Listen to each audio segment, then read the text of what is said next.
ఏపీలో బాలికలు మహిళల భద్రతకు శక్తి టీమ్స్ నిరంతరం పహారా కాస్తున్నాయని డీజీపీ హరీష్ కుమార్ అన్నారు. తాడేపల్లిలో women and child safety wing కొత్త కార్యాలయాన్ని ఆయన ప్రారంభించారు.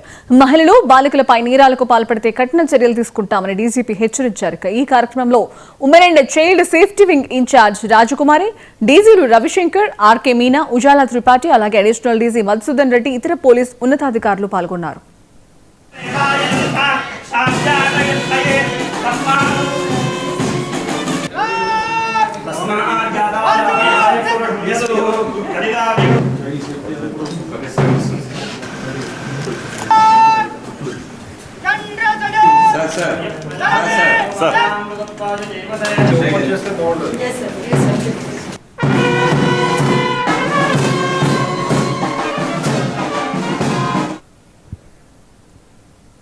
టెక్నాలజీ వినియోగంతో నేరాలు తగ్గుముఖం పట్టాయని తూర్పుగోదావరి జిల్లా ఎస్పీ నరసింహ కిషోర్ తెలిపారు.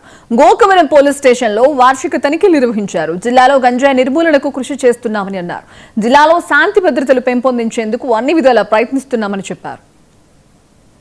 ఆనరబుల్ సీఎం గారు కానీ, డీజీపీ గారు కానీ టెక్నాలజీ ఎక్కువ యూజ్ చేయాలి. మనం డే టు డే సర్వీసెస్ పబ్లిక్కి బాగా అందించాలంటే అన్ని రంగాల్లో ఎలా అయితే టెక్నాలజీ ఇంటర్వెన్షన్స్ వచ్చాయో పోలీస్ కూడా అలాగే టెక్నాలజీ ఇంటర్వెన్షన్ వస్తుంది.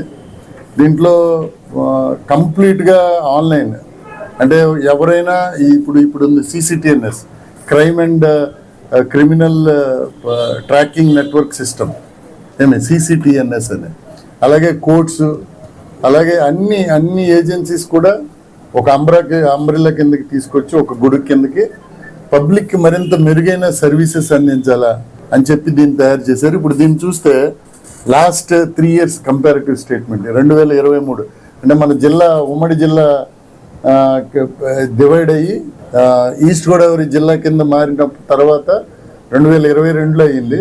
సో తర్వాత 3